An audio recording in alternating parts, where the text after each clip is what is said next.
Karong ado makut aduda saul lamati sangi masi ado pai mayum tamna lona selak ami mayum yaurabada sor asang mo hondo I asi oirabadi yardna matam du fanyam na hausin kre ngai hak lerabadi anumisi sangkragani kaya da koi ni ngai ribano khangrida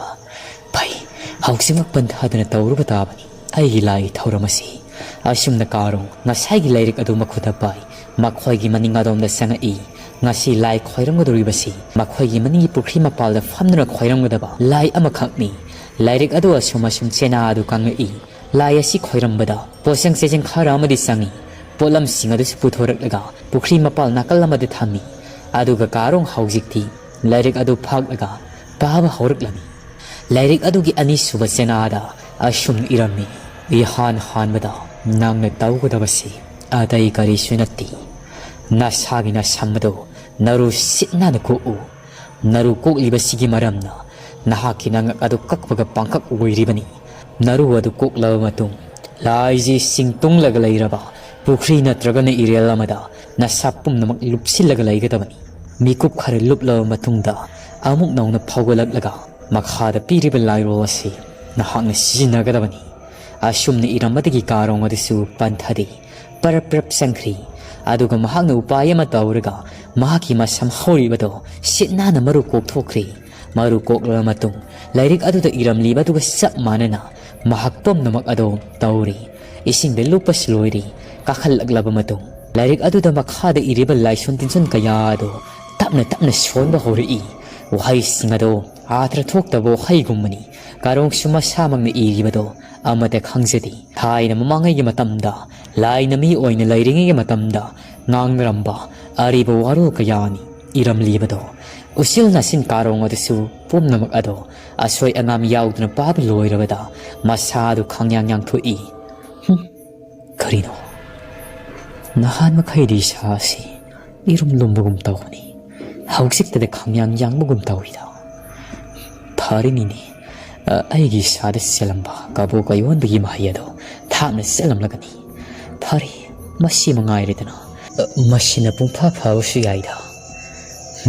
laison tinson kaya si son baloi rabanina aisu ngayak leirabadi mam silak lagani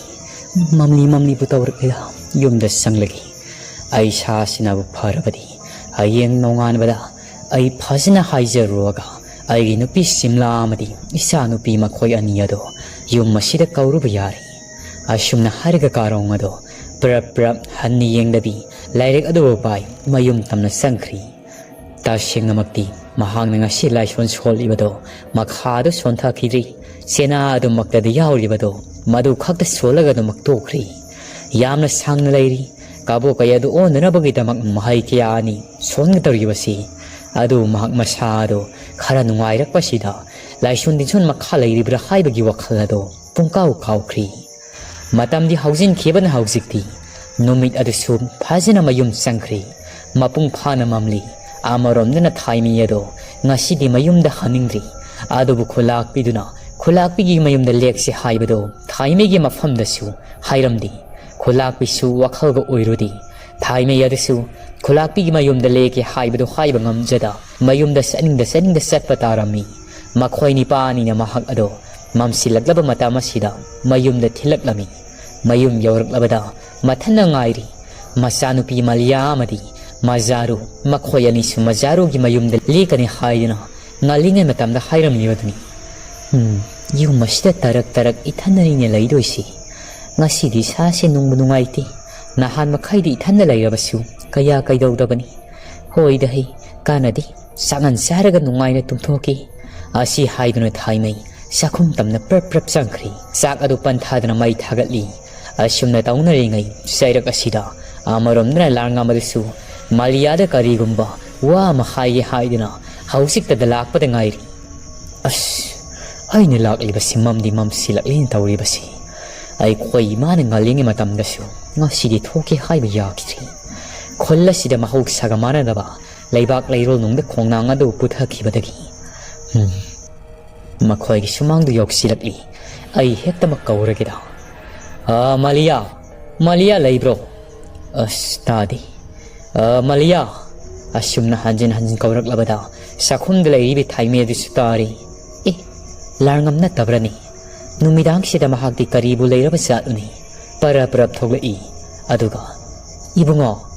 larngam na tabra nasang nasaga udri nang sumai ga mate yawrak pa yadabro kakhalau mangola sida imana puthurak i beletan thomaya sigi mangala sida kakhalau nehi larngam do ngi haglepi aduga khawang naina shumna hangai ima Malia bo lei tabrani Malia da kari gumma mata sinagi haidene lakni mo Haimaina Ihe mahak ti ngalingai dige engonda hairam libani ni at majaru haide ngasidi leklagi haidena kari wa bo lei rabagini yan arubawaro larngamado makukpai ka shulai badi natte daima adu boy kari gumba kaidom hainingmani adu phari ma ai satlagi hayeng ayuk ngantana oin laksaragi asumna hairaga larngamado satki haidena makhong adu thangdokri thaime adu sunga sai makhai larngamdo mangolda phawba kakhalak abduda masang masadu amuk tabu hoge khan ma ke letarn thaumayado mairi adu laikhatlaga makhuna wangna thangalai letarn thaumai gi mangala adu laikhatlaga thangalak matama sida thaime yado masamana chap chap yungkhri e karino sire larngamgi matung sida musin muba ama inare basibo Ibungo larngam na pomuk tangai khune larngam madudi mama hek lai thokhibaga thaimei na kana kauribado angakpagi matauni kari mata ta dabi thongal tamna adumak wakhal nungai tabagi maungda mangna thokri aduga mahaki matung sida musin muba taibang mioi ba amagumna tauba ama inakribado thaimegi mamita mayek singna uri madu ubada thaimei masadu jingjing lauri karino Nipa masa asida tauri basi pharabasu phatrabasu mak asi ikoi dina aigi imak nupa oidorabani ngaiko maisu yauri ai swai phau tana dab yadi asumna thaime yadu makhote laitan thomai du pai thongal tamna prap chen thori mahangna thongal yorokpada langa maduri phaniam sangna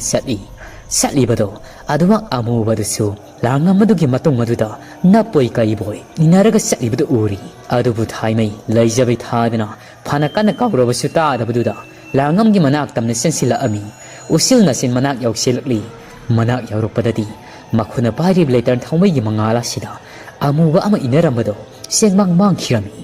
thaimei na ibungo masadu nomna kawruk labada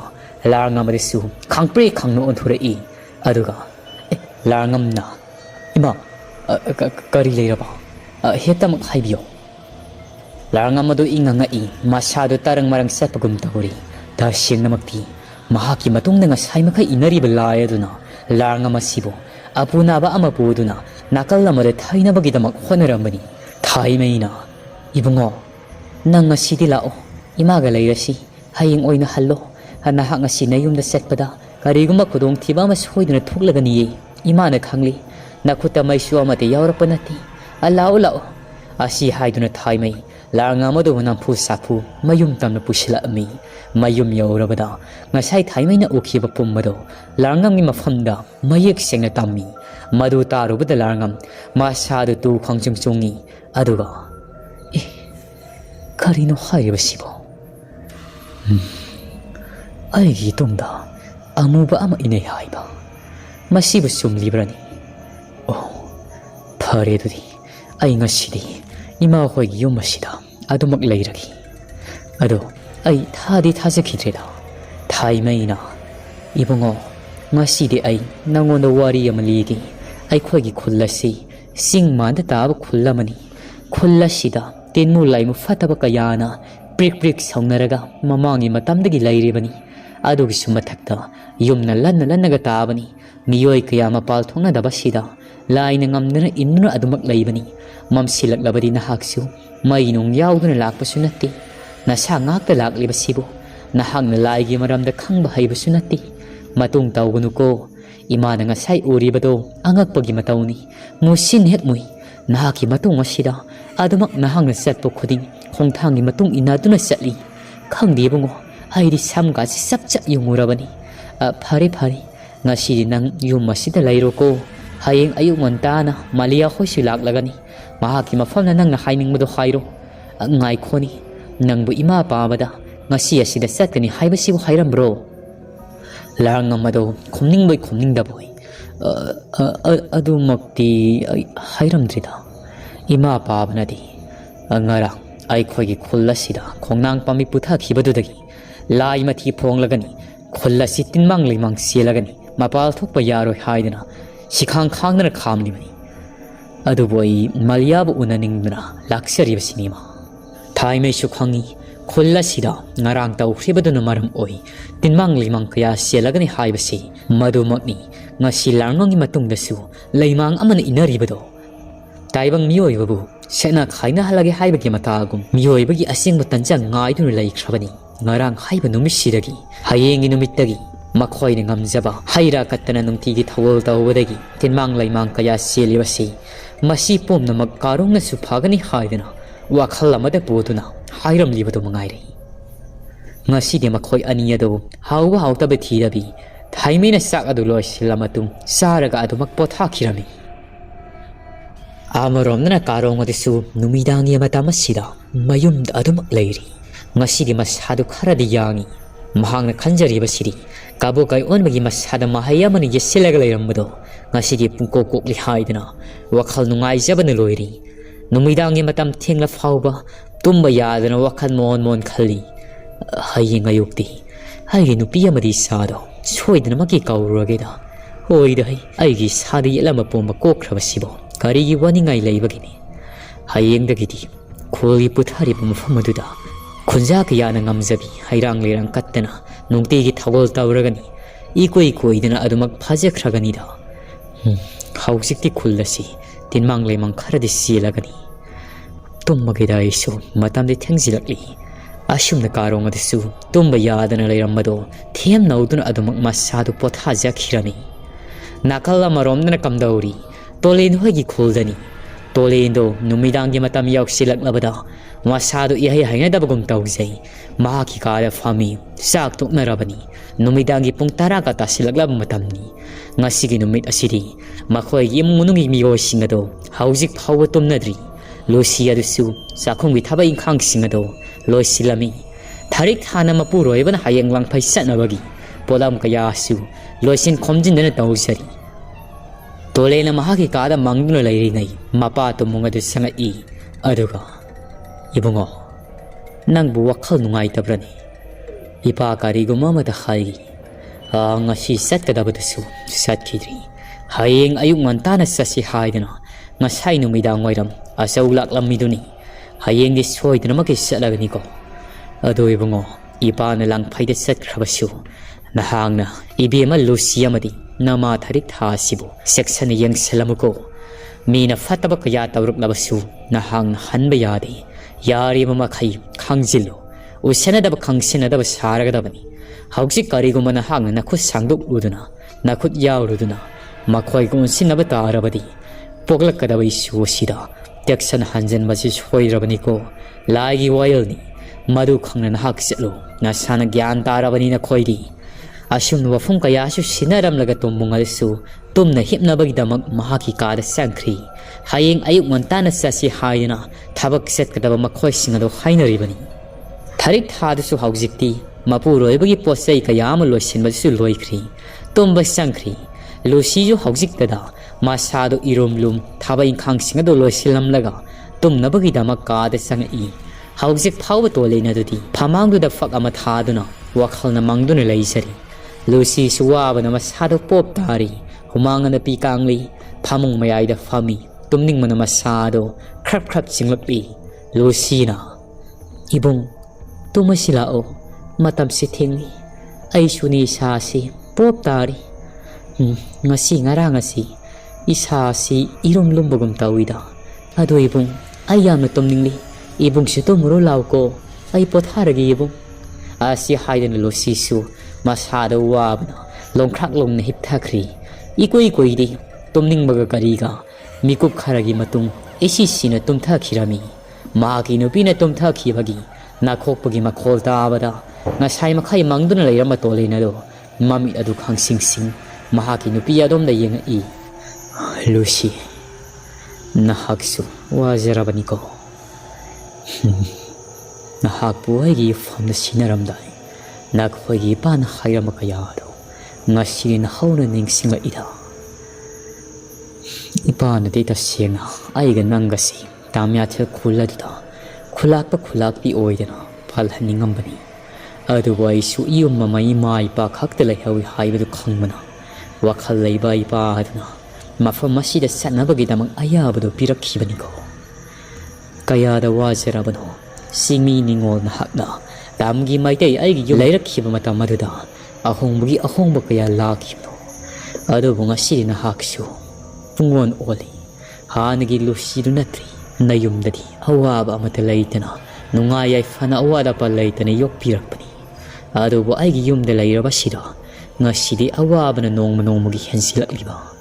ꯑꯋꯥꯕ ꯀꯌా ꯑꯁꯤꯕꯨ ꯎꯔꯕꯗ ꯑꯍꯜꯒꯤ ꯃꯇꯝ ꯑꯣꯏꯁꯤꯜꯂꯛꯂꯕ ꯏꯄꯥ ꯑꯁꯤꯅ ꯂꯪꯐꯩꯗ ꯆꯠꯂꯒ ꯊꯕꯛ ꯁꯨꯔꯒꯦ ꯍꯥꯏꯗꯅ ꯉꯁꯤꯗꯤ ꯑꯩꯉꯣꯟꯗ ꯍꯥꯏꯔꯗꯤ ꯀꯔꯤꯗꯤ ꯎꯄꯥꯏ ꯂꯩ ꯑꯩꯁꯨ ꯐꯔꯦ ꯃꯇꯝ ꯊꯦꯡꯖꯤꯟꯈꯤꯅꯕꯅꯤ ꯑꯩꯁꯨ ꯄꯣꯊꯥꯅꯕ ꯇꯧꯔꯒꯦ ꯏꯃꯥ ꯑꯃꯗꯤ ꯂꯨꯁꯤ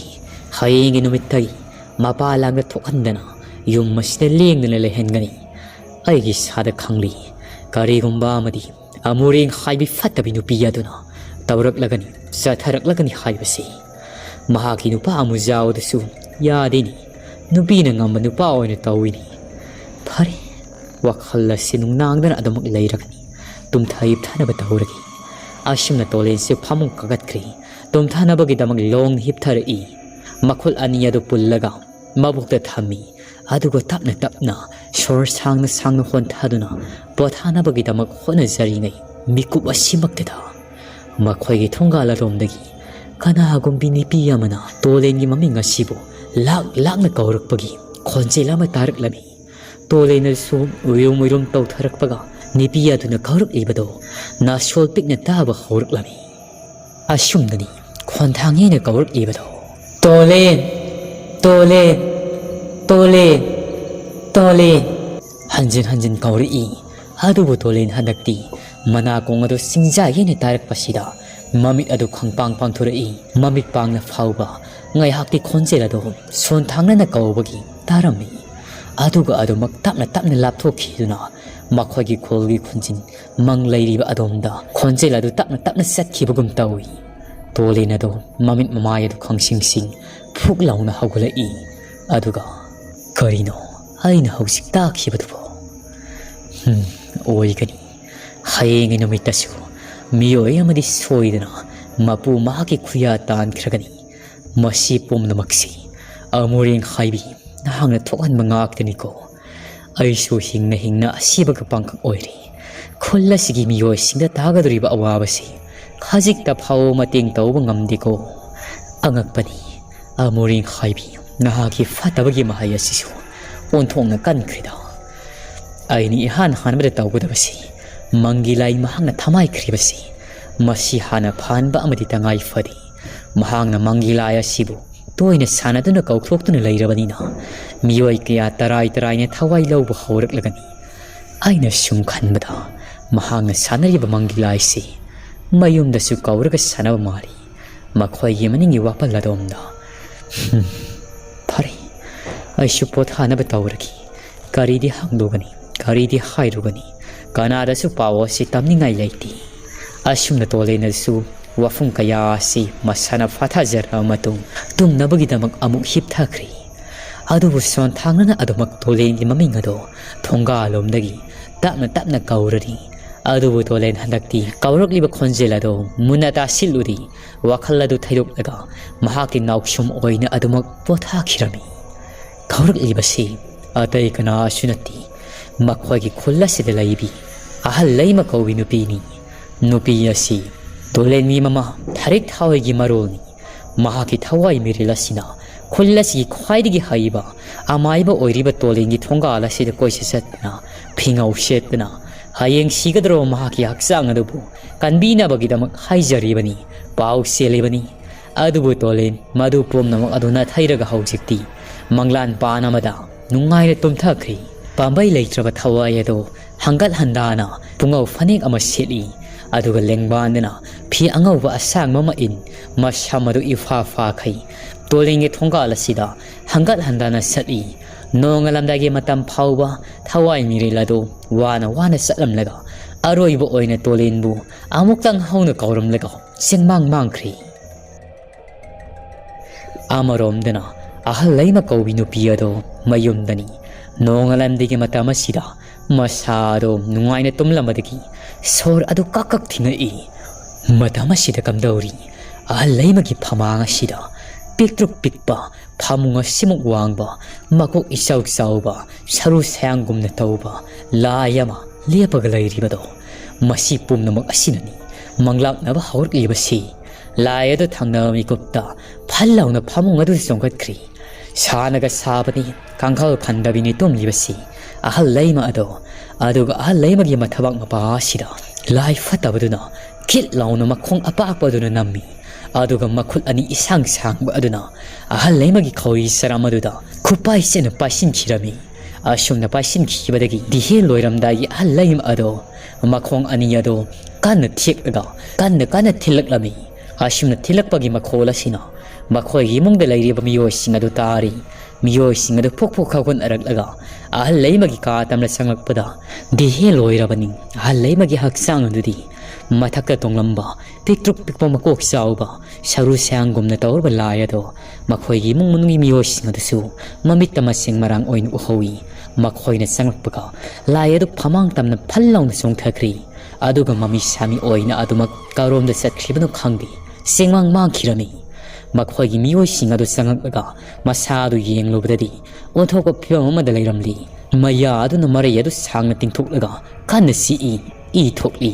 ꯑꯗꯨꯒ ꯃꯃꯤꯠ ꯑꯗꯨꯁꯨ ꯉꯣꯔꯣꯡ ꯎꯪꯈꯠꯂꯒ ꯂꯩꯔꯝꯂꯤꯕ ꯏꯃꯨꯡ ꯃꯅꯨꯡꯒꯤ ꯃꯤꯑꯣꯏꯁꯤꯡ ꯑꯗꯨ ꯂꯥꯎ ꯈꯣꯡꯗꯅ ꯀꯞꯅꯔꯛꯏ꯫ ꯑꯃꯨꯛꯇ ꯑꯣꯏꯕ ꯂꯣꯏꯈ꯭ꯔꯤ ꯃꯑꯣꯡ ꯑꯁꯤꯗ꯫ ꯑꯁꯨꯝꯅ ꯀꯞꯅꯔꯛꯂꯕꯗ ꯌꯨꯝꯊꯪꯅꯕꯗ ꯑꯃꯗꯤ ꯂꯩꯀꯥꯏꯒꯤ ꯃꯤꯁꯤꯡ ꯑꯗꯨꯁꯨ ꯇꯥꯔꯤ꯫ ꯃꯇꯝ ꯑꯁꯤꯗ ꯁꯣꯝꯗꯅ ꯀꯝꯗꯧꯔꯤ ꯇꯣꯂꯦꯟꯒꯤ ꯃꯄꯥ ꯑꯗꯨꯁꯨ ꯊꯕꯛ ꯉꯟꯅ ꯆꯠꯅꯕꯒꯤꯗꯃꯛ ꯉꯟꯇꯥꯅ ꯍꯧꯒꯠꯄ ꯃꯇꯝꯅꯤ꯫ ꯃꯍꯥꯛꯅ ꯍꯧꯒꯠꯄꯒ ꯃꯤꯑꯣꯏ ꯈꯔ ꯇꯦꯡꯊꯥꯅ ꯑꯣꯏꯅ ꯀꯞꯄꯒꯤ ꯃꯈꯣꯜ ꯇꯥꯔꯛꯄꯗꯨꯗ ꯃꯁꯥꯗꯨ ꯈꯧꯒꯥꯡ ꯈꯔꯗꯤ ꯅꯥꯏ꯫ ꯀꯔꯤꯅꯣꯗ ꯉꯔꯥꯡꯁꯨ ꯑꯁꯤꯒꯨꯝꯕ ꯃꯇꯝꯗ ꯑꯣꯏꯔꯝꯒꯅꯤ ꯅꯨꯄꯤ ꯑꯃ ꯂꯩꯇ꯭ꯔꯦꯅ ꯇꯧꯔꯤꯕꯗꯣ ꯑꯗꯨꯒ ꯍꯧꯖꯤꯛ ꯑꯃꯨꯛ ꯀꯞꯂꯛꯂꯤꯕꯁꯤꯅ ꯀꯅꯥꯕꯨ ꯑꯣꯏꯔꯤꯕ ꯈꯪꯗ꯭ꯔꯦꯗ ꯅꯣꯡꯗꯝꯕ ꯈꯨꯜ ꯑꯁꯤꯗ ꯍꯟꯗꯛ ꯃꯔꯛ ꯇꯧꯔꯛꯂꯤꯕꯁꯤꯕꯨ꯫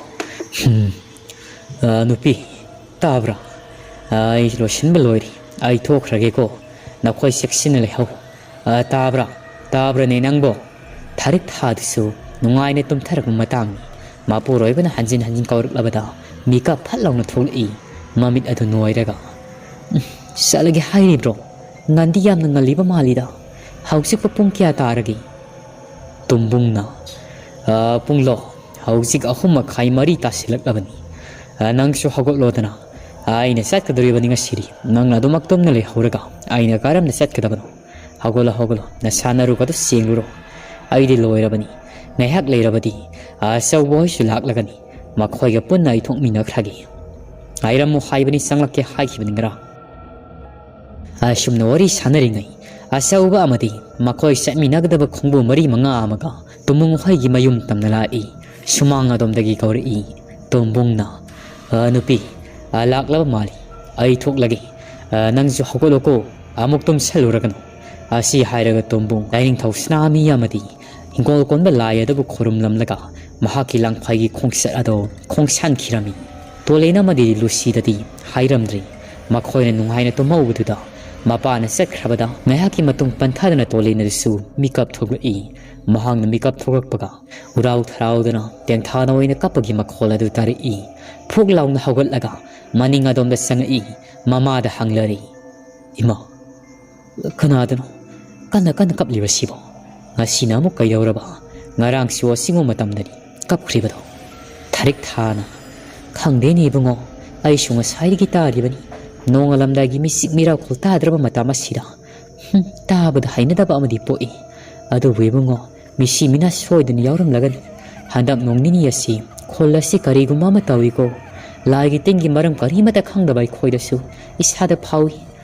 ꯅꯪ ꯆꯠꯈꯤꯒꯅꯨꯀꯣ ꯉꯔꯥꯡꯗꯤ ꯅꯍꯥꯛꯁꯨ ꯌꯥꯎꯔꯨꯔꯤ ꯉꯁꯤꯗꯤ ꯆꯠꯈ꯭ꯔꯒꯅꯨ ꯏꯃꯥꯅ ꯍꯥꯏꯔꯤꯕꯁꯤꯅꯤ꯫ ꯑꯁꯨꯝꯅ ꯊꯥꯔꯤꯛ ꯊꯥꯅ ꯃꯆꯥꯅꯨꯄꯥ ꯑꯗꯨꯁꯨ ꯊꯣꯡꯒꯥꯜ ꯐꯥꯎꯕ ꯊꯣꯛꯇꯅꯕꯒꯤꯗꯃꯛ ꯊꯦꯝꯖꯤꯜꯂꯤ꯫ ꯃꯄꯥꯅ ꯆꯠꯈ꯭ꯔꯕꯗ ꯇꯣꯂꯦꯟ ꯑꯗꯨꯁꯨ ꯌꯨꯝꯗꯒꯤ ꯃꯄꯥꯜ ꯍꯦꯟꯗꯣꯛꯇ꯭ꯔꯤ꯫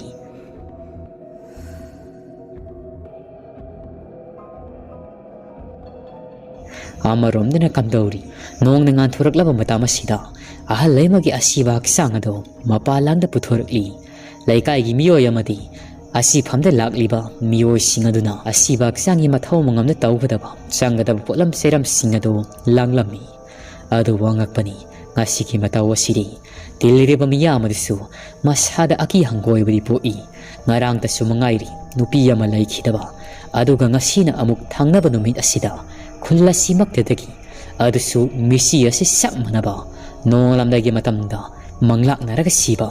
ꯁꯤꯈꯤꯕꯒꯤ ꯃꯑꯣꯡ ꯑꯗꯣ ꯉꯔꯥꯡꯒꯤꯗꯨꯁꯨ ꯉꯁꯤꯒꯤ ꯑꯁꯤꯁꯨ ꯃꯌꯥꯝ ꯋꯥꯔꯤ ꯃꯊꯪ ꯁꯥꯟꯅꯔꯛꯄꯗ ꯆꯞ ꯃꯥꯟꯅꯔꯛꯄꯁꯤꯗ ꯇꯤꯜꯂꯤꯕ ꯃꯤꯌꯥꯝ ꯑꯗꯨ ꯀꯨꯏꯅ ꯂꯩꯅꯤꯡꯗꯕ ꯏꯊꯤꯜ ꯑꯃꯗꯤ ꯐꯥꯎꯏ ꯃꯈꯣꯏꯒꯤ ꯃꯁꯥꯗ ꯑꯀꯤꯕꯅ ꯂꯥꯡꯒꯣꯏ ꯆꯟꯁꯤꯟꯈꯤꯔꯝꯃꯤ ꯑꯍꯜ ꯂꯩꯃ ꯑꯁꯤ ꯂꯨꯈ꯭ꯔꯥꯕꯤꯅꯤ ꯃꯆꯥꯁꯤꯡꯒ ꯂꯩꯃꯤꯟꯅꯕꯤ ꯅꯨꯄꯤꯅꯤ ꯑꯗꯨꯕꯨ ꯉꯁꯤ ꯃꯍꯥꯛꯅ ꯈꯨꯗꯣꯡꯊꯤꯕ ꯊꯣꯛꯈ꯭ꯔꯤꯕꯁꯤꯒꯤ ꯈꯜꯂꯨꯕꯗ ꯇꯤꯜꯂꯤꯔꯤꯕ ꯃꯤꯌꯥꯝ ꯑꯗꯨꯁꯨ ꯅꯨꯡꯉꯥꯏꯇꯕꯗꯤ ꯐꯥꯎꯏ ꯑꯁꯨꯝ ꯇꯧꯅ ꯑꯁꯤꯕꯗꯨꯒꯤ ꯃꯊꯧ ꯃꯉꯝ ꯑꯗꯨ ꯑꯌꯨꯛ ꯑꯁꯤꯃꯛꯇꯗ ꯃꯌꯥꯝ ꯍꯧ ꯇꯧꯗꯨꯅ ꯂꯣꯏꯁꯤꯟꯈꯤꯔꯝꯃꯤ ꯑꯗꯨꯕꯨ ꯃꯌꯥꯝ ꯑꯗꯣ ꯉꯔꯥꯡ ꯇꯤꯜꯂꯤꯕ ꯃꯤꯌꯥꯝ ꯑꯗꯨꯗꯒꯤ ꯉꯁꯤ ꯇꯤꯜꯂꯤꯕꯁꯤꯅ ꯇꯪꯈꯥꯏꯃꯨꯛꯇꯤ ꯍꯟꯊꯩ ꯃꯌꯦꯡ ꯇꯥꯔꯝꯃꯤ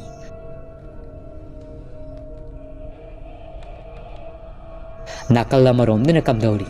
ꯃꯪꯒꯤ ꯂꯥꯏ ꯁꯥꯟꯅꯕꯤ ꯃꯤꯒꯤ ꯊꯋꯥꯏ ꯁꯥꯟꯅꯕꯤ ꯑꯃꯨꯔꯦꯡ ꯐꯠꯇꯕꯤ ꯑꯗꯣ ꯉꯔꯥꯡꯒꯤ ꯃꯇꯧꯒꯨꯝ ꯑꯗꯨꯃꯛ ꯋꯥꯔꯛ ꯑꯗꯨꯗ ꯃꯁꯤꯜꯗ ꯃꯨꯔꯨꯝ ꯁꯣꯟ ꯖꯒꯣꯏ ꯈꯨꯊꯦꯛ ꯇꯝꯕꯒꯨꯝ ꯃꯉꯛ ꯑꯗꯨ ꯂꯩꯗꯅ ꯈꯥꯡꯅ ꯅꯣꯛꯏ ꯃꯍꯥꯛꯅ ꯇꯧꯔꯤꯕꯗꯣ ꯃꯄꯨꯔꯣꯏꯕ ꯑꯃꯨꯖꯥꯎꯁꯨ ꯃꯅꯤꯡ ꯊꯣꯡ ꯑꯗꯣꯝꯗ ꯂꯦꯞꯂꯒ ꯌꯦꯡꯉꯤ ꯉꯁꯤꯗꯤ ꯃꯍꯥꯛꯀꯤ ꯅꯨꯄꯤꯒꯤ ꯃꯅꯥꯛꯇ ꯆꯪꯒꯗꯕꯗꯨ ꯀꯤꯔꯤ ꯃꯁꯤꯜꯗ ꯑꯁꯨꯝꯅ ꯁꯣꯟꯖꯔꯤ ꯀꯔꯤꯅꯣ ꯑꯩꯒꯤ ꯅꯨꯄꯤ ꯑꯁꯤꯕꯨ ꯀꯔꯝꯅ ꯂꯥꯛꯅꯒꯅꯤ ꯃꯥꯒꯤ ꯃꯑꯣꯡ ꯑꯁꯤꯗ ꯑꯩꯁꯨ ꯋꯥ ꯀꯟꯅ ꯉꯥꯡꯕꯁꯨ ꯍꯦꯛꯇꯃꯛ ꯉꯝꯗꯦ ꯅꯠꯇꯦꯅꯤ ꯑꯩꯁꯤꯕꯨ ꯃꯥꯅ ꯉꯝꯅꯕꯅꯤ ꯀꯥꯏꯅ ꯄꯣꯠꯁꯦꯡꯕ ꯇꯧꯈ꯭ꯔꯕ ꯖꯥꯠꯂ ꯍꯥꯏꯕꯅꯤ ꯍꯣꯏꯗꯩ ꯈꯪꯁꯤꯟꯅꯗꯕ ꯎꯁꯤꯟꯅꯗꯕ ꯁꯥꯔꯒ ꯂꯩꯔ ꯂꯣꯏꯔꯦ ꯁꯤꯗ꯭ꯔꯒ ꯂꯣꯏꯔꯦ ꯑꯁꯤ ꯍꯥꯏꯗꯅ ꯃꯍꯥꯛꯁꯨ ꯍꯨꯠ ꯂꯩꯊꯣꯛꯈ꯭ꯔꯤ ꯃꯇꯝ ꯑꯁꯤꯗ ꯑꯃꯨꯔꯦꯡꯒꯤ ꯃꯆꯥꯅꯨꯄꯥ ꯑꯗꯣ ꯃꯈꯣꯡ ꯁꯤꯛꯂꯤ ꯃꯅꯤꯡ ꯊꯣꯡ ꯑꯗꯣꯝꯗ ꯆꯪꯉꯛꯏ ꯃꯃꯥꯅ ꯇꯧꯔꯤꯕꯗꯣ ꯃꯄꯥꯅ ꯇꯝꯕꯗꯒꯤ ꯃꯍꯥꯛꯁꯨ ꯈꯪꯂꯤ ꯃꯍꯥꯛꯇꯤ ꯃꯃꯥꯕꯨ ꯀꯤꯒꯟꯗꯦ ꯈꯔ ꯃꯔꯤꯜ ꯈꯥꯕ ꯃꯆꯥꯅꯤꯄꯥꯅꯤ ꯃꯈꯣꯡ ꯑꯗꯨ ꯁꯤꯛꯂꯤ ꯐꯖꯅ ꯐꯕꯁꯨ ꯅꯠꯇ꯭ꯔꯕꯅꯤꯅ ꯄꯔꯞ ꯆꯪꯉꯛꯏ ꯑꯗꯨꯒ ꯃꯍꯥꯛꯀꯤ ꯃꯃꯥꯒꯤ ꯃꯅꯥꯛꯇ ꯂꯦꯞꯂꯒ ꯑꯁꯨꯝꯅ ꯏꯃꯥ ꯀꯔꯤꯅꯣ ꯅꯪꯅ ꯇꯧꯔꯤꯕꯁꯤ ꯑꯩꯅ ꯐꯅꯌꯥꯝ ꯍꯥꯏꯕꯅꯤ ꯑꯁꯤꯒꯨꯝꯕ ꯊꯕꯛ ꯑꯁꯤ ꯇꯧꯈ꯭ꯔꯒꯅꯨ ꯍꯥꯏꯕ ꯅꯠꯇ꯭ꯔꯦ ꯏꯃꯥ ꯑꯩꯈꯣꯏꯅ ꯍꯥꯏꯕ ꯌꯥꯗ꯭ꯔꯕꯗꯤ ꯏꯃꯥ ꯅꯪ ꯅꯤꯡꯉꯝꯍꯧꯔꯣꯏꯀꯣ ꯑꯩ ꯁꯤꯈꯣ ꯍꯥꯏꯕ꯭ꯔꯣ ꯑꯃꯨꯔꯦꯡ ꯃꯆꯤꯜꯗ ꯁꯣꯜ ꯑꯃꯗꯨ ꯁꯞ ꯂꯦꯞꯄꯤ ꯑꯗꯨꯒ ꯃꯆꯥꯕꯨ ꯌꯦꯡꯅ ꯑꯁꯨꯝꯅ ꯏꯕꯨꯡꯉꯣ ꯀꯔꯤꯅꯣ ꯅꯪꯅ ꯍꯥꯏꯔꯤꯕꯗꯣ ꯏꯃꯥ ꯀꯩꯁꯨ ꯇꯧꯗꯦꯅꯤ ꯑꯌꯨꯛ ꯑꯁꯤꯗ ꯈꯨꯠ ꯁꯥꯁꯤ ꯅꯨꯡꯉꯥꯏꯇꯦ ꯍꯥꯏꯗꯅ ꯁꯥꯖꯦꯜ ꯇꯧꯔꯝꯂꯤꯕꯅꯤ ꯑꯁꯤꯡꯗꯁꯨꯅꯦ ꯈꯨꯜꯂꯪ ꯏꯁꯩ ꯉꯪꯂꯝꯕꯅꯤ ꯀꯔꯤꯅꯣ ꯅꯍꯥꯛꯅ ꯍꯥꯏꯔꯤꯕꯗꯨꯕꯣ ꯆꯠꯂꯣ ꯅꯥꯈꯣꯡ ꯑꯗꯨꯁꯨꯅꯦ ꯍꯟꯗꯛ ꯐꯅꯕꯒꯤꯗꯃꯛ ꯑꯃꯨꯛꯀ ꯌꯦꯡꯂꯨꯗꯣꯏꯅꯤ ꯃꯍꯥꯛꯀꯤ ꯇꯣꯂꯩꯅ ꯍꯥꯏꯕꯗꯣ ꯃꯗꯨꯗꯒ ꯌꯦꯡꯕ ꯌꯥꯔꯣꯏ ꯑꯔꯥꯞꯄ ꯈꯨꯜ ꯑꯃꯗ ꯆꯠꯂꯒ ꯌꯦꯡꯉꯨꯗꯣꯏꯅꯤꯀꯣ ꯏꯃꯥꯅ ꯈꯪꯅꯕ ꯃꯤ ꯂꯩ ꯆꯠꯂꯣ ꯏꯃꯥꯅ ꯇꯧꯔꯤꯕꯁꯦ ꯌꯦꯜꯂꯛꯀꯅꯨ ꯍꯛꯆꯥꯡ ꯁꯥꯖꯦꯜ ꯇꯧꯕꯅꯤ ꯑꯁꯨꯝꯅ ꯋꯥ ꯊꯩꯗꯣꯛꯂꯒ ꯑꯃꯨꯔꯦꯡꯅ ꯍꯥꯏꯔꯛꯏ ꯃꯆꯥꯅꯤꯄꯥꯗꯣ ꯃꯨꯛꯇꯣꯏꯕ ꯂꯣꯏꯔꯤ ꯑꯁꯥꯎ ꯈꯥꯃꯤ ꯃꯩ ꯍꯧꯔꯤ ꯌꯥꯔꯤ ꯏꯃꯥꯅ ꯇꯧꯔꯤꯕꯗꯣ ꯂꯣꯏꯅꯃꯛ ꯈꯪꯕꯅꯤ ꯍꯛꯆꯥꯡ ꯁꯥꯖꯦꯜ ꯇꯧꯕꯕꯨ ꯃꯅꯤꯡꯒꯤ ꯋꯥꯄꯜ ꯑꯁꯤꯗ ꯇꯧꯅꯕ꯭ꯔꯣ ꯁꯨꯃꯥꯡ ꯃꯇꯣꯜꯗ ꯊꯣꯛꯇꯅ ꯑꯍꯜ ꯂꯃꯟꯅ ꯇꯧꯅꯩ ꯍꯥꯏꯕꯗꯤ ꯈꯪꯉꯤ ꯌꯥꯔꯤ ꯃꯃꯨꯠ ꯁꯦꯡꯅ ꯈꯪꯂꯕꯅꯤ ꯏꯃꯥꯅ ꯇꯧꯔꯤꯕꯗꯣ ꯃꯤꯒꯤ ꯊꯋꯥꯏ ꯃꯤꯔꯦꯜ ꯁꯥꯟꯅꯕ ꯅꯠꯇꯕ꯭ꯔꯥ ꯉꯁꯤ ꯁꯤꯌꯥꯗꯅ ꯂꯥꯎ ꯈꯣꯡꯅꯔꯤꯕꯁꯤꯁꯨ ꯏꯃꯥꯅ ꯍꯥꯠꯄ ꯁꯣꯏꯔꯣꯏꯔꯝꯒꯅꯤ ꯑꯩꯅ ꯍꯥꯏꯔꯤꯕꯁꯤꯅꯤ ꯏꯃꯥ ꯂꯩꯀꯥꯏ ꯃꯤꯌꯥꯝꯁꯤꯅ ꯈꯪꯂꯛꯂꯕꯗꯤ ꯑꯩꯈꯣꯏ ꯌꯨꯝ ꯑꯁꯤꯗ ꯂꯩꯍꯟꯗꯕꯤ ꯈꯨꯜ ꯑꯁꯤꯒꯤ ꯇꯥꯟꯊꯣꯛꯄꯤꯕ ꯍꯥꯏꯕꯁꯤ ꯁꯣꯏꯗ꯭ꯔꯕꯅꯤ ꯏꯃꯥ ꯈꯔ ꯍꯥꯏꯅꯕꯗ ꯒ꯭ꯌꯥꯟ ꯇꯥꯅꯁꯤ ꯃꯇꯨꯡꯗ ꯇꯧꯔꯛꯂꯕꯗꯤ ꯅꯆꯥ ꯑꯩꯕꯨ ꯐꯠꯇꯦ ꯍꯥꯏꯒꯅꯨꯀꯣ ꯏꯃꯥ ꯑꯁꯤ ꯍꯥꯏꯔꯒ ꯃꯈꯣꯡ ꯁꯤꯛꯂꯤ ꯃꯆꯥꯅꯤꯄꯥꯁꯤꯁꯨ ꯊꯣꯛꯈ꯭ꯔꯤ ꯑꯃꯨꯔꯦꯡ ꯑꯗꯣ ꯆꯞ ꯂꯦꯞꯄꯤ ꯃꯆꯥꯅ ꯍꯥꯏꯔꯝꯂꯤꯕꯁꯤꯗ ꯃꯍꯥꯛꯁꯨ ꯅꯨꯡꯉꯥꯏꯖꯗꯕ ꯑꯃꯗꯤ ꯄꯣꯛꯏ ꯀꯟꯅ ꯍꯥꯏꯕꯁꯨ ꯉꯝꯗꯦ ꯇꯧꯔꯤꯕꯗꯨ ꯂꯣꯏꯁꯤꯜꯂꯒ ꯃꯥꯏꯊꯣꯡ ꯑꯗꯣ ꯃꯃꯣꯟꯅꯣꯡ ꯃꯈꯣꯏꯒꯤ ꯃꯅꯤꯡ ꯊꯣꯡ ꯑꯗꯣꯝꯗ ꯆꯪꯈꯤꯔꯝꯃꯤ ꯅꯥꯀꯜ ꯑꯃꯔꯣꯝꯗꯅ ꯀꯝꯗꯧꯔꯤ ꯇꯣꯂꯦꯟ ꯍꯣꯏꯒꯤ ꯈꯣꯜ ꯊꯪꯅꯕꯗꯅꯤ ꯇꯣꯜꯍꯟ ꯍꯣꯏꯒꯤ ꯃꯌꯨꯝꯗꯅꯤ ꯇꯣꯜꯍꯟꯗꯣ ꯉꯁꯤ ꯅꯣꯡ ꯅꯤꯅꯤ ꯑꯁꯤꯗꯤ ꯂꯥꯏ ꯁꯥꯟꯅꯔꯝꯕꯗꯨ ꯇꯣꯛꯂꯤ ꯃꯍꯥꯛꯀꯤ ꯃꯁꯥ ꯑꯁꯤ ꯈꯔ ꯅꯨꯡꯉꯥꯏꯔꯛꯇ꯭ꯔꯦ ꯍꯥꯏꯗꯅ ꯑꯗꯨꯕꯨ ꯐꯠꯇꯕꯒꯤ ꯋꯥꯈꯜ ꯈꯟꯕ ꯑꯗꯨꯗꯤ ꯇꯣꯛꯇꯦ ꯃꯍꯥꯛꯅ ꯈꯜꯂꯤꯕꯁꯤ ꯇꯣꯃꯥꯜꯕꯨ ꯍꯥꯠꯄ ꯑꯁꯤ ꯈꯛꯇꯅꯤ ꯑꯇꯩꯗꯤ ꯍꯥꯟꯅꯒꯨꯝꯅ ꯅꯠꯇ꯭ꯔꯤ ꯋꯥꯈꯜ ꯐꯅꯌꯥꯝꯅ ꯐꯔꯕꯅꯤ ꯑꯌꯨꯛꯀꯤ ꯌꯦꯟꯗꯥ ꯑꯉꯟꯕꯁꯤꯗ ꯍꯛꯆꯥꯡ ꯁꯥꯖꯦꯜ ꯇꯧꯖꯔꯤ ꯁꯨꯃꯥꯡ ꯃꯇꯣꯜꯗ ꯊꯣꯛꯇꯅ ꯃꯁꯥ ꯅꯨꯡꯉꯥꯏꯇꯕꯗꯨ ꯐꯅꯕ ꯍꯥꯏꯗꯅ ꯃꯇꯝ ꯑꯁꯤꯗ ꯃꯆꯥꯅꯤꯄꯥ ꯁꯝꯖꯥꯏꯔ ꯊꯣꯛꯂꯛꯏ ꯑꯗꯨꯒ ꯕꯥꯕꯥ ꯑꯩ ꯄꯥꯕꯗ ꯀꯔꯤꯒꯨꯝꯕ ꯑꯃꯇ ꯁꯤꯟꯅꯔꯝꯒꯦ ꯍꯥꯏꯗꯅ ꯇꯧ ꯑꯩꯁꯨ ꯉꯁꯤꯗꯤ ꯑꯔꯥꯞꯄ ꯈꯨꯜ ꯑꯃꯗ ꯊꯕꯛ ꯆꯠꯀꯗꯕ ꯂꯩ ꯍꯣꯔꯦꯟ ꯊꯦꯡꯅ ꯃꯝꯅ ꯍꯜꯂꯛꯄ꯭ꯔꯥ ꯅꯣꯡꯗꯝ ꯅꯥꯏꯕ ꯅꯠꯇꯦ ꯈꯨꯗꯣꯡ ꯆꯥꯗ꯭ꯔꯕꯗꯤ ꯍꯌꯦꯡ ꯍꯜꯂꯛꯄꯁꯨ ꯌꯥꯏ ꯑꯗꯨ ꯄꯥꯕ ꯑꯩꯅ ꯁꯤꯟꯅꯔꯝꯒꯗꯧꯔꯤꯕꯁꯤ ꯑꯇꯩ ꯀꯔꯤꯁꯨ ꯅꯠꯇꯦ ꯍꯣꯔꯦꯟ ꯅꯨꯡꯊꯤꯟꯗꯣ ꯑꯩꯈꯣꯏꯒꯤ ꯈꯨꯜꯒꯤ ꯅꯍꯥ ꯈꯔꯅ ꯁꯦꯜ ꯈꯔ ꯄꯤꯕ ꯂꯥꯛꯀꯅꯤ ꯃꯗꯨ ꯄꯥꯕꯅ ꯄꯥꯏꯁꯤꯟꯕꯤꯔꯝꯃꯨ ꯑꯇꯩ ꯑꯉꯥꯡꯁꯤꯡ ꯑꯁꯤꯗꯗꯤ ꯁꯤꯟꯅꯕꯤꯔꯝꯂꯒꯅꯨ ꯄꯥꯕꯅ ꯄꯥꯏꯁꯤꯟꯕꯤꯔꯝꯂꯣꯀꯣ ꯑꯗꯨ ꯍꯥꯏꯒꯦ ꯇꯧꯕꯅꯤꯗ ꯑꯗꯨꯗꯤ ꯄꯥꯕ ꯑꯩꯁꯨ ꯊꯕꯛ ꯆꯠꯂꯨꯔꯒꯦ ꯂꯝꯒ ꯂꯥꯞꯄꯅꯤ ꯉꯟꯅ ꯆꯠꯇ꯭ꯔꯕꯗꯤ ꯍꯦꯛꯇꯃꯛ ꯊꯦꯡꯈꯤꯗꯣꯏꯅꯤ ꯇꯣꯜꯍꯟꯅ ꯀꯔꯤꯅꯣꯅꯦ ꯍꯥꯏꯔꯤꯕꯁꯤꯕꯨ ꯏꯕꯨꯡꯉꯣ ꯀꯔꯤꯒꯤ ꯁꯦꯜꯅꯣꯅꯦ ꯃꯈꯣꯏꯅ ꯄꯤꯔꯝꯒꯗꯧꯔꯤꯕꯗꯨ ꯃꯔꯝꯗꯨꯕꯨ ꯁꯦꯡꯅ ꯍꯥꯏꯔꯝꯃꯨꯅꯦ ꯁꯝꯖꯥꯏꯅ ꯑꯇꯩꯒꯤ ꯅꯠꯇꯦꯗ ꯄꯥꯕ ꯍꯟꯗꯛ ꯃꯔꯛꯁꯤ ꯑꯩꯅ ꯃꯈꯣꯏꯒꯤ ꯃꯇꯦꯡ ꯈꯔ ꯄꯥꯡꯉꯤ ꯑꯗꯨꯒꯤꯅꯤꯗ ꯑꯇꯩ ꯀꯔꯤꯁꯨ ꯂꯩꯇꯦꯗ ꯑꯗꯨꯗꯤ ꯄꯥꯕ ꯑꯩ ꯊꯣꯛꯂꯒꯦ ꯑꯁꯨꯝꯅ ꯁꯝꯖꯥꯏ ꯃꯍꯥꯛꯅ ꯃꯇꯦꯡ ꯄꯥꯡꯂꯤꯕꯗꯨꯗꯤ ꯃꯃꯨꯠ ꯁꯦꯡꯅ ꯍꯥꯏꯔꯝꯗꯨꯅ ꯑꯗꯨꯃꯛ ꯄꯔꯞ ꯄꯔꯞ ꯊꯣꯡꯒꯥꯜ ꯇꯝꯅ ꯊꯣꯛꯈ꯭ꯔꯤ ꯃꯄꯥ ꯇꯣꯜꯍꯟ ꯑꯗꯨꯁꯨ ꯅꯨꯡꯁꯨꯛ ꯅꯨꯡꯖꯥꯅꯗꯨꯅ ꯂꯩꯍꯧꯏ ꯃꯇꯝ ꯑꯁꯤꯗ ꯑꯃꯔꯣꯝꯗꯅ ꯂꯩꯔꯥꯡ ꯑꯗꯣ ꯋꯥꯈꯜ ꯅꯨꯡꯉꯥꯏꯖꯗꯕꯤ ꯃꯌꯨꯝ ꯑꯗꯨꯗ ꯂꯩ ꯃꯁꯤꯗꯁꯨ ꯑꯁꯨꯝꯅ ꯁꯣꯜꯂꯤ ꯉꯔꯥꯡ ꯆꯥꯛꯀꯧꯒꯦ ꯍꯥꯏꯗꯅ ꯍꯥꯏꯕꯅꯤ ꯑꯗꯨꯕꯨ ꯑꯃꯥꯏꯕ ꯇꯣꯂꯦꯟ ꯑꯗꯨ ꯂꯥꯛꯇ꯭ꯔꯤꯅꯤ ꯃꯍꯥꯛꯄꯨ ꯀꯥꯎꯔꯕ ꯁꯥꯠꯂ ꯌꯨꯝꯊꯪꯅꯕ ꯑꯅꯤ ꯑꯁꯤꯁꯨ ꯃꯥꯏꯕ ꯂꯥꯛꯇ꯭ꯔꯕꯗꯤ ꯃꯈꯣꯏꯁꯨ ꯀꯣꯟꯅ ꯆꯥꯔꯁꯤ ꯍꯥꯏꯗꯨꯅ ꯍꯥꯏꯗꯣꯔꯛꯂꯤ ꯈꯪꯗ꯭ꯔꯦꯗ ꯏꯆꯥ ꯑꯁꯤꯕꯨꯗꯤ ꯐꯔꯤ ꯑꯗꯨꯕꯨ ꯑꯃꯨꯛꯇꯪꯗꯤ ꯆꯥꯛ ꯆꯔꯥ ꯑꯃ ꯆꯥꯃꯤꯟꯅꯁꯤ ꯈꯟꯕꯅꯤ ꯍꯣꯏꯗ ꯍꯩ ꯃꯇꯨꯡ ꯃꯌꯥꯝꯁꯨ ꯂꯩꯔꯤ ꯇꯣꯂꯦꯟꯅ ꯌꯥꯕ ꯃꯇꯝꯗ ꯍꯦꯛꯇꯃꯛ ꯀꯧꯔꯒ ꯂꯣꯏꯔꯤ ꯑꯁꯨꯝꯅ ꯈꯟꯗꯣꯛꯏ ꯃꯆꯥꯅꯤꯄꯥꯗꯨꯕꯨ ꯇꯨꯝꯕ ꯑꯗꯨ ꯍꯧꯗꯣꯛꯂꯝꯃꯤ ꯑꯗꯨꯒ ꯏꯕꯨꯡꯉꯣ ꯉꯁꯤ ꯅꯪ ꯌꯨꯝꯗ ꯂꯩꯍꯧꯕ ꯇꯟꯒꯗ꯭ꯔꯥ ꯏꯃꯥꯁꯨꯅꯦ ꯇꯔꯦꯠ ꯁꯦꯟꯖꯥꯒ ꯑꯃꯠꯇ ꯄꯥꯏꯗ꯭ꯔꯤ ꯀꯩꯊꯦꯜ ꯀꯥꯔꯨꯈꯤꯒꯦ ꯈꯟꯕꯅꯤ ꯅꯪꯕꯨ ꯂꯩꯍꯧꯕ ꯇꯟꯒꯗ꯭ꯔꯣ ꯃꯆꯥꯅꯤꯄꯥ ꯇꯣꯃꯥꯜ ꯑꯗꯣ ꯃꯃꯤꯠ ꯑꯗꯨ ꯅꯣꯏ ꯅꯣꯏꯗꯨꯅ ꯍꯧꯒꯠꯂꯛꯏ ꯑꯗꯨꯒ ꯑꯁ ꯏꯃꯥ ꯀꯅꯥꯕꯨ ꯀꯤꯗꯣꯏꯅꯣꯗ ꯑꯗꯨꯕꯨ ꯈꯤꯇꯪꯗꯤ ꯅꯨꯡꯉꯥꯏꯇꯦ ꯍꯥꯏꯕꯗꯤ ꯑꯩ ꯌꯨꯝ ꯑꯁꯤꯗ ꯌꯨꯝꯂꯥꯏ ꯑꯣꯏꯕꯁꯨ ꯀꯧꯁꯤꯟꯗ꯭ꯔꯤꯕꯅꯤꯅ ꯑꯩ ꯏꯊꯟꯗ ꯂꯩꯕꯗ ꯈꯨꯗꯣꯡꯊꯤꯕꯒ ꯊꯣꯛꯂꯕꯗꯤ ꯍꯥꯏꯗꯅ ꯃꯤꯄꯥꯏꯖꯕ ꯈꯛꯇꯅꯤ ꯍꯣꯏꯗ ꯏꯃꯥ ꯑꯌꯨꯛ ꯅꯨꯡꯊꯤꯜꯗꯕꯨ ꯀꯅꯥꯅ ꯀꯩꯗꯧꯖꯩ ꯍꯥꯏꯕꯅꯣ ꯏꯃꯥꯁꯨ ꯆꯠꯊꯣꯛꯄꯤꯔꯨꯔꯣ ꯑꯁꯨꯝ ꯇꯧꯅ ꯃꯃꯥ ꯃꯆꯥꯗ ꯋꯥ ꯈꯟꯅꯔꯕ ꯃꯇꯨꯡ ꯂꯩꯔꯥꯡ ꯑꯗꯨꯁꯨ ꯆꯠꯅꯤꯡꯗ ꯃꯆꯥꯅꯤꯄꯥꯁꯤꯕꯨ ꯃꯊꯟꯅ ꯊꯝꯂꯝꯕꯗꯣ ꯅꯨꯡꯗꯤ ꯅꯨꯡꯉꯥꯏꯖꯔꯤ ꯑꯗꯨꯕꯨ ꯂꯩꯇ ꯂꯥꯏꯔꯕꯁꯤꯅ ꯍꯦꯟꯖꯤꯜꯂꯛꯄꯅ ꯃꯍꯥꯛ ꯉꯁꯤꯗꯤ ꯏꯪꯈꯣꯜꯗꯒꯤ ꯍꯧꯔꯤꯕ ꯃꯅꯥ ꯃꯁꯤꯡ ꯑꯗꯨ ꯈꯔ ꯍꯦꯛꯂꯕ ꯃꯇꯨꯡ ꯀꯩꯊꯦꯜ ꯇꯝꯅ ꯌꯣꯟꯅꯕꯒꯤꯗꯃꯛ ꯀꯥꯈ꯭ꯔꯤ ꯃꯇꯝ ꯑꯁꯤꯗꯅꯤ ꯇꯣꯜꯍꯟ ꯑꯗꯨꯁꯨ ꯍꯛꯆꯥꯡ ꯁꯥꯖꯦꯜ ꯑꯗꯨ ꯇꯧꯕ ꯂꯣꯏꯔꯕ ꯃꯇꯨꯡ ꯊꯣꯡꯒꯥꯜ ꯐꯥꯎꯕꯗ ꯊꯣꯛꯂꯨꯏ ꯍꯥꯏꯗꯨꯅ ꯄꯔꯞ ꯄꯔꯞ ꯊꯣꯛꯂꯛꯄꯅꯤ ꯂꯩꯔꯥꯡꯅ ꯊꯣꯔꯛꯂꯤꯕꯗꯨ ꯎꯔꯤ ꯂꯩꯔꯥꯡꯒꯤ ꯃꯀꯣꯛꯇꯁꯨ ꯆꯥꯎꯔꯕ ꯊꯨꯃꯣꯛ ꯑꯃꯗ ꯑꯦꯟꯁꯥꯡ ꯅꯥꯄꯤ ꯀꯌꯥ ꯍꯥꯞꯄꯒ ꯄꯨꯊꯣꯔꯛꯂꯤꯕꯗꯨ ꯎꯔꯤ ꯉꯁꯤꯗꯤ ꯃꯍꯥꯛ ꯀꯩꯊꯦꯜꯗ ꯆꯠꯀꯗꯣꯏ ꯑꯣꯏꯔꯤꯅꯤ ꯐꯅꯗꯨꯝ ꯇꯥꯟ ꯆꯥꯔꯤ ꯃꯆꯥꯅꯤꯄꯥꯗꯣ ꯉꯁꯤꯗꯤ ꯃꯇꯤꯛ ꯆꯥꯕ ꯄꯔꯥ ꯑꯃ ꯇꯝꯕꯤꯕ ꯍꯥꯏꯕꯗꯨꯅꯤꯗꯅ ꯑꯌꯨꯛ ꯅꯨꯡꯊꯤꯜꯒꯤ ꯃꯇꯝꯗ ꯅꯠꯇ꯭ꯔꯕꯗꯤ ꯅꯨꯃꯤꯗꯥꯡꯗꯗꯤ ꯑꯣꯏꯔꯔꯣꯏ ꯑꯩ ꯆꯪꯍꯧꯕꯅ ꯐꯩ ꯑꯩꯅ ꯎꯈ꯭ꯔꯦ ꯈꯪꯂꯕꯗꯤ ꯃꯍꯥꯛꯁꯨ ꯆꯤꯡꯅꯕ ꯑꯃꯗꯤ ꯄꯣꯛꯈꯤꯕ ꯌꯥꯏ ꯑꯁꯨꯝꯅ ꯇꯣꯜꯍꯟ ꯃꯌꯨꯝ ꯇꯝꯅ ꯄ꯭ꯔꯞ ꯄ꯭ꯔꯞ ꯑꯃꯨꯛ ꯆꯪꯈꯤꯔꯝꯃꯤ ꯃꯇꯝ ꯑꯁꯤꯗ ꯂꯩꯔꯥꯡ ꯑꯗꯨꯁꯨ ꯀꯔꯤꯃꯠꯇ ꯈꯪꯖꯗꯕꯤ ꯑꯗꯨꯃꯛ ꯀꯩꯊꯦꯜꯗ ꯀꯥꯈ꯭ꯔꯤ ꯃꯆꯥꯅꯤꯄꯥꯗꯨꯅ ꯃꯌꯨꯝꯗ ꯃꯊꯟꯅꯇ ꯂꯩꯖꯔꯤ ꯆꯩꯔꯛ ꯑꯁꯤꯗꯅꯤ ꯇꯟꯖꯥ ꯑꯁꯤꯒꯤ ꯑꯁꯦꯡ ꯂꯧ ꯇꯣꯜꯍꯟ ꯑꯗꯨꯁꯨ ꯑꯌꯨꯛ ꯉꯟꯇꯥ ꯑꯁꯤꯗ ꯃꯆꯤꯜ ꯃꯌꯥ ꯁꯦꯡꯗꯣꯛꯄ ꯂꯣꯏꯔꯕ ꯃꯇꯨꯡ ꯃꯍꯥꯛꯀꯤ ꯍꯥꯟꯅꯒꯤ ꯂꯥꯏ ꯁꯥꯟꯅꯐꯝ ꯃꯅꯤꯡ ꯑꯗꯣꯝꯗ ꯆꯪꯉꯛꯏ ꯍꯛꯆꯥꯡꯁꯤ ꯀꯌꯥ ꯅꯨꯡꯉꯥꯏꯇꯕꯅꯤ ꯑꯗꯨꯕꯨ ꯇꯟꯖꯥ ꯑꯁꯤꯗꯤ ꯃꯥꯡꯍꯟꯕ ꯌꯥꯗꯦ ꯍꯦꯛꯇꯃꯛ ꯂꯣꯏꯁꯤꯟꯒꯗꯕꯅꯤ ꯃꯃꯥꯡꯒꯤ ꯃꯇꯝꯗ ꯃꯍꯥꯛꯀꯤ ꯊꯋꯥꯏ ꯃꯤꯔꯦꯜ ꯑꯃ ꯑꯩꯅ ꯐꯥꯗꯨꯅ ꯁꯥꯟꯅꯕꯗꯁꯨ ꯀꯨꯏꯅ ꯊꯝꯕ ꯌꯥꯔꯛꯇꯕꯗꯒꯤ ꯑꯩꯅ ꯃꯤꯅꯨꯡꯁꯤꯒꯤ ꯃꯈꯥ ꯄꯣꯟꯗꯨꯅ ꯊꯥꯗꯣꯛꯂꯨꯔꯕꯅꯤ ꯑꯗꯨꯕꯨ ꯑꯩ ꯍꯧꯖꯤꯛꯇꯤ ꯊꯋꯥꯏ ꯃꯤꯔꯦꯜ ꯑꯗꯨꯒꯤ ꯃꯍꯨꯠꯇ ꯑꯩꯒꯤ ꯂꯩꯔꯤꯕ ꯂꯥꯏ ꯃꯌꯥꯝ ꯑꯁꯤꯅ ꯃꯍꯥꯛꯀꯤ ꯃꯊꯛꯇ ꯂꯟꯗꯍꯜꯂꯒꯅꯤ ꯍꯣꯏꯗ ꯑꯩ ꯃꯤꯑꯣꯏꯕꯒꯤ ꯊꯋꯥꯏ ꯃꯤꯔꯦꯜ ꯁꯥꯟꯅꯕꯁꯤ ꯈ꯭ꯋꯥꯏꯗꯒꯤ ꯐꯠꯇꯕ ꯁꯤꯔꯕ ꯃꯇꯝꯗ ꯃꯗꯨꯒꯤ ꯄꯥꯞ ꯆꯥꯎꯏ ꯍꯥꯏꯗꯨꯅ ꯍꯥꯏꯅꯔꯤꯕꯅꯤ ꯐꯔꯦ ꯃꯗꯨꯁꯨ ꯊꯥꯗꯣꯛꯈ꯭ꯔꯕꯅꯤꯅ ꯍꯧꯖꯤꯛꯇꯤ ꯀꯔꯤ ꯇꯧꯁꯤꯒꯦ ꯅꯍꯥꯟ ꯊꯥꯖꯤꯟꯈꯤꯕ ꯂꯥꯏ ꯑꯗꯨꯗꯤ ꯑꯃꯨꯛ ꯍꯟꯅ ꯊꯥꯖꯤꯟꯕꯗꯤ ꯌꯥꯔꯔꯣꯏ ꯆꯨꯝꯃꯤ ꯃꯍꯥꯛꯀꯤ ꯃꯄꯥꯅ ꯍꯤꯡꯂꯤꯉꯩꯗ ꯍꯩꯇ꯭ꯔꯣꯏ ꯃꯈꯣꯡ ꯑꯗꯨꯗ ꯇꯣꯏꯅ ꯐꯝꯃꯅꯤ ꯑꯩꯁꯨ ꯃꯨꯟꯅ ꯈꯪꯉꯤ ꯃꯄꯥꯒꯤ ꯊꯋꯥꯏ ꯃꯤꯔꯦꯜ ꯑꯗꯨꯁꯨ ꯃꯐꯝ ꯑꯗꯨꯗ ꯑꯗꯨꯃꯛ ꯂꯩꯕꯅꯤ ꯐꯔꯦ ꯑꯗꯨꯗꯤ ꯃꯄꯥꯒꯤ ꯊꯋꯥꯏ ꯃꯤꯔꯦꯜꯗꯨ ꯑꯣꯏꯅ ꯊꯃꯥꯏꯕ ꯍꯥꯏꯗꯨꯅꯤ ꯉꯁꯤ ꯅꯣꯡꯃ ꯈꯛꯇꯒꯤꯅꯤꯗ ꯀꯨꯏꯅꯒ ꯁꯥꯟꯅꯕ ꯌꯥꯕ ꯅꯠꯇꯦ ꯑꯩꯉꯣꯟꯗ ꯑꯃꯨꯛ ꯑꯣꯟꯁꯤꯜꯂꯛꯇꯅꯀꯣ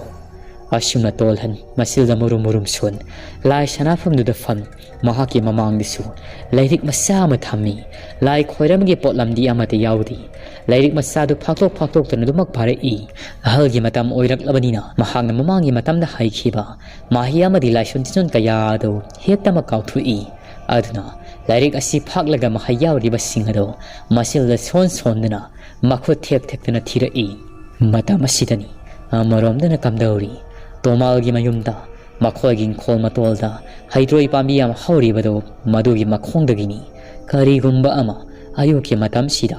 mami sami gumba ama, thogle I, mayek seng ubadinati, mami sami oina aduma ui. Maming mathayum nak sagayamadi, mapung misu, tola na kangmanina, laik hidraba lairangi mapuroibado, tarai ni hektamak sanabangami, thawai mirilado. Mami sami ona thorak libado para yum tamna sang I aduga churi makha aduda koi pai dunu lairi matama sidani imung da lairi bato mala su mapalang da thoki haidana mahak su para tholakuni mahang nek thoklak paga masada kari gumba hingai mana moi kayoi namba ma phaurak lami kari no da mana masibo manam sidi mamangi matam da su amuk da futa kiti Hingai manam natabrani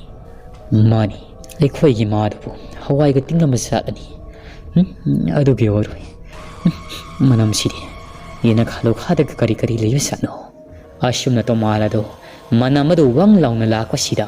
masado haina dabana yena khalo khadu de kari lai haiduna koiti thi koyeng yengba hauruklami thiba yaba thirabasu phangdi adubu makhoi juri da phamasida mami sami oina pairi badudi ayung nungchelgi matam oibana mamit mangna ubadi ngamdi ashumna to malado thiba yaba thira matung imung tamna sangi haidana jurita phamaduda kakhalakpada masada kariguma saumamana sapuka na mathabak mapa sida ilakpagum tawre I khangaudana mahaksu nilongna haithare I sumanga sida hek haitharakga masa sida karigumba arumba phot amana kana namsilakpagum tawri Mikuk adumaktadani, makhong adu pitring kau, masado masileng mangamdana adumak wakal tadan lekthakirani. Ngasi lekthariwasina, mahaki posigi aroiba oibra hayusu, tammangamanatri. Taibang miyoiba kanasu, uba khangkibanati. Mathandani, mayumda lairibasi. Mamana su tarai, ayung nungthilgi matamni haidana, mathandaga thaduk lambaga, masa sibu karibu oiga dauri. Amarom na tolhan mahang na pari balairik ado loisinkhri haraw mumono I phuglaw na hawala I aduga makhoi gi mayum tamna adu magwadi ngangdi para prap sanghi ashom na kamdauri tamya thel khulla sidani ayuk yenda angan mada adu mag hawgal labani laranga matisu thai me yadu su hawgali mahang nganta na satuna malyama di mazaro ado kaururi aduga hawjikti larangam amadi malia wari sana halami larangamna malia ai singarang numidang lakpani adubu karigumba khudum sada pamadigi yum asida du maglik labani asi hairaga ngarang thokiba pummado wari oina ligri madu tabada malyamadi mazaro dusu tu chungi malyana nang bungaw bro numidang da laklabadi ai khoi khollasi mamangi matamnagi nahang khamliba natra yum naga lana tabani kasil ko ya khongba lupan sulai fundi rong kan mangaktari maya matadi yaurpa yaidana ado matung de dumaina tawnu ko ado nang na hairibado hairo larngamna aina haido wasi nang lana di khatnu ko asumna tawbani aisi matam khara madi ai khoi gi mana ai khoi gi khulla sidagi yamna tamna laiba khulamada lairu su haiduna salnupiga ai gasi sattadawri masi haidana ngarangdi laksabani imada so hairamnati ado nangisu kari haidingba mod amatadi phungdokpira udana malia ado langamna hairpasi tabada nungsuk nungzana laikri tumminne lai aduga ngaihaki matunga sumna khumai karino nangna haibadobo ai khoyanigi luhongbadi matam khajiktada ngai thabung amasu phasilaktrabani ahal lamalna hainakhiba wado adubu haujik nakhoigi mana hariba wado kari wano ahal masen hainabasu natti Madu ay yaba ngamoy ko. Larngam na. Ay suni. Ay khoy gi ma de kan na haibani. Adu nang lan di khan ngano ko. Ay khoy gi ma na haibani. Ahal lamal sing se haina draw su. Ma na yana ba sillagi. Ngasi sataba yaroi hayuna. Ngarang si khang khang na lai khrabani. Ay su lai thok laga lakhibana. Mai nunga amata yawrakhidabani. Adu nang na yadrabani na. Ay satpadi satlaroi. Phari. Adu dia yumda hallagi ko. Ima da sum nang na yadaba sigi maramado. Ay siyang na hairagi. Ay na su ita siyang na yazadabani. Asi hairaga larangam. Isam sam na mahaki pungni yawa fumado. Loina siyang na magmaliyagi mafam na tamlaga. Ayub asida dumang mayumda hankirami. Larangam na hairam libado taabada. Maliyadi hauzik pauba. Nungsung nungzana na lay. Mazaru adusu. Larangam gi mamagi wakalado. Sauning mapo i. Mazaru na. Kari noida. Makoy gi mamana kalibado. Pana pabay kanmani. Magi dudi mawonga mamalida. Ado parini. Ima thaimay da hairasi.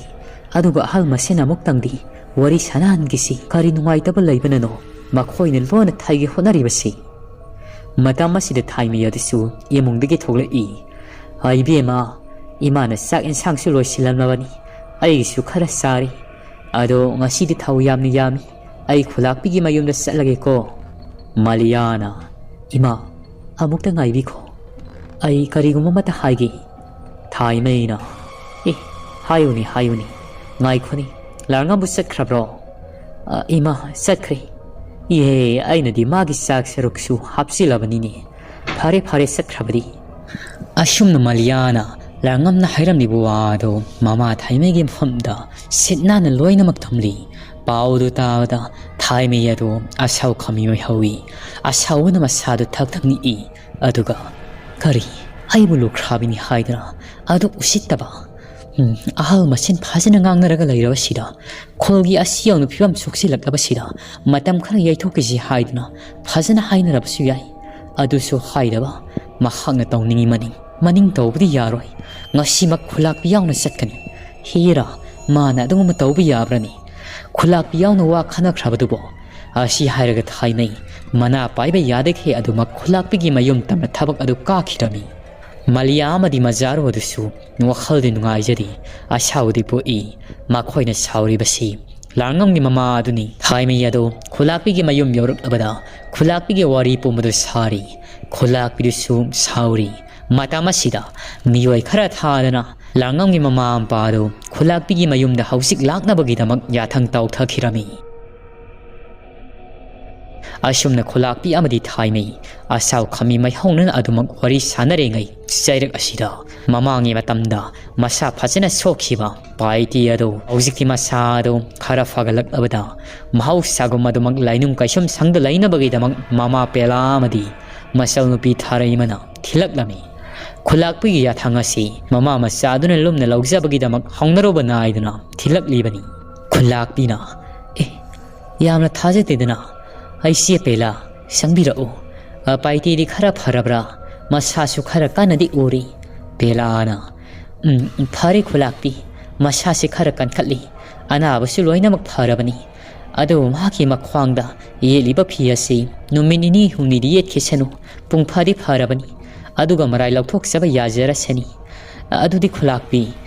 isanu pasi, mahaki mafong kasyum sangda, tinjan biram lo haibra, natragana. Khulak piyado pelagi thawolon khangba maong mataw si ubada ngasidi mathamoy ado pungpin pili khulak pina si pela amukta ngaibi ko khulgi asigum na luraba sayrak asida ay ngasidi mamangi matamda ay samang na haikhibuwa do kaktha jaraga ay bungo paiti asi mahaki mathwai khubak ta hapna khulasigi miyamu kanabagidamang mahang songthok pirakhibani aduda sunati isiena khulakpi ayhaki thagolon khangna tawbirakpasi ubada ai ngaside pungpen peli matam pumnamki oina paiti asi maning makha tamla sanu ngasigi numittagi aini yarabani si adubu khollasigi thawai aruba amalakpada paiti nahangna angama mateng paungko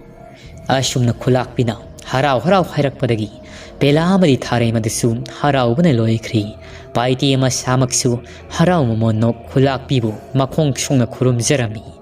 asum taw na ngaihak pukmen paumera matung paitigi mama masa adusu mayum tamna amuk satkri asum na tawnari ngai serak asida larngangi mama ampa amadi larnga masasu yauna khulakpigi mayum tamna lakli hek yaurakpaga larngamgi mama lairung lana koktonde hek tamak lakthari hera si thaimai aishu ama phanaba haidina silubani masibu kari kairagene isa nupa sini isa nupi sini ai khulla sidagi yamna thapna leiba khullamada thabung ama ani laijarusunu haidina tawbani yengu khulla sida nongma kangdana fataba thawdok khya thuklakliba ngasi ngarang da sumangairi layoiraba khongnang pambiado lairol ngelop khibado masidabu isa nupi amadi isa nupa sibu khulla sida kanana thamgodoino mama ampa oibai khoina sikhrabasu makhoidi wali hingsa kisenu asumna hairaga kashu thoidabi lairung lado mama yedo futlauna laithoki khulak pina he karino nahang hairibado aisi kari oina ui isini haidina aisu ikai khumnaba maga loinana wa phajina ngangmani adubu nangi nawng asiri aibu kashu laitana khanmana tabra khulak pi samaksu yauna warip ama laukrabana tabra thabung ama leiraga nasanupa larng ama siga ibi ama liyaga makhoi anigi mara luhongbado pangthoklasi haidina hainaraga nahangna thokpa ama tawibado madu karigino nahak hakpa serak piura nangak naru sauribado karigino asumna kholak pido wa khara kan nganglakpadagi lairung lam mangak haigalamba mamai paithoklamado mamai lukthaduna adumak tumina laikhirami kholak pina wa nganglakano haidina ingi tawbadagi mahakti prok saklabani mamai thangdadi lairung la do upai leitradana hainingda thaimegi mafamda lale haidina haijari asumna mayamasi wa tanari ngai mathamasida amaromdana kamdauri karongi mayumdani karong ado ngarangteda masado phakhibai ningmani adu matamasida hanagumna tawrakli makhun masapu mado matu jom chamaklami mikop asimakteda taibong miyoibagi sakta madu thaduklam sabuk ngabu kaboka yamagi saklonda langklami makhoigi mungmaktedni kaboka gi saklon langlibado langbu loibaga iroi labugumna sauraba kaboka yado karong hoigi mamang thongado phakhairam mapa langda songthokhirami hek songthokbaga maikai mari sungdai nipa mama yado olaga kanna khongi mahangna khonglakpagi makholasi khulakpigi mayumda tinariba mayamadu sutari adubu laibak faba amadi matamasida pauthamayi mayumdasu yum khongsangbidugi mathakta miyoi khara pali naina ngasidagi yengthanabagidamang laikhrabani tarakliba makholladugi maigaida asum yengbada sauraba kabokaya amuba amana karongi sumang matoladu leptuna maikai onuna khonglibado makhoigi mamitta laptakna uri madu ubada pali naina tariba yung khongsangbidugi mathakta lairiba makhoi anigado kiruk yengi masadu thakangni i soidri masiri amaiba sariba karong masamang onba kaboka yamani masi soidri khulakpigi mafamda aikhoi hausik tamlusi amana amu hairi ngaiko aikhoi hausik makum thabadi khudong thiba soidina tagani khulakpigi mayumda satpra haibu aikhoi on thawai thaba soiroi ngaihakta yengkisi asum tawna makhoi haningedo karong olaba kaboka yadugi mong matawado mitkuptana dumak munni yengserami